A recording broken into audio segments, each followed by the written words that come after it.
നമസ്കാരം. അതിതീവ്ര മഴയും ഉരുൾപൊട്ടലും കാരണം കേരളത്തിൽ വൻ നാശനഷ്ടങ്ങൾ. ഇടുക്കിയിലും കോട്ടയത്തും പത്തനംതിട്ടയിലും മണ്ണിടിച്ചിലും ഉരുൾപൊട്ടലുമൊക്കെ ഉണ്ടായി. റാന്നി മുഴുവനായി വെള്ളത്തിൽ മുങ്ങിയ അവസ്ഥയായി. പല പ്രദേശങ്ങളിലും റോഡിൽ വെള്ളം കയറി. 3 ജില്ലയിലും പലയിടത്തും ഗതാഗതം സ്തംഭിച്ചിരിക്കുകയാണ്. 24 മണിക്കൂറിൽ 204.4 മില്ലിമീറ്റർ കൂടുതൽ ആണ് മഴ ലഭിച്ചത്. മഴക്കെടുതിയിൽ 4 മരണങ്ങളാണ് റിപ്പോർട്ട് ചെയ്തത്. 2 പേരെ കാണാതായിട്ടുണ്ട്.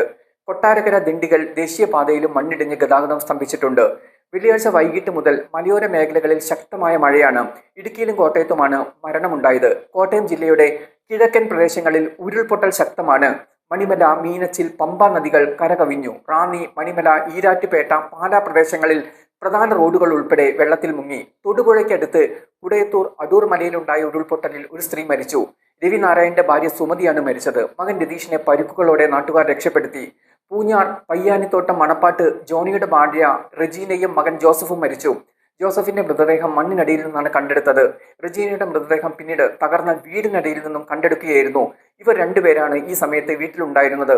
വാഗമൺ കോലാഹലമേട്ടിൽ ലീലാമണിയുടെ വീടിന് മുകളിലേക്ക് മണ്ണിടിഞ്ഞു വീണ് ബന്ധുവായ വൈക്കം സ്വദേശി പ്രഭാകരൻ നായരാണ് മരിച്ചത്.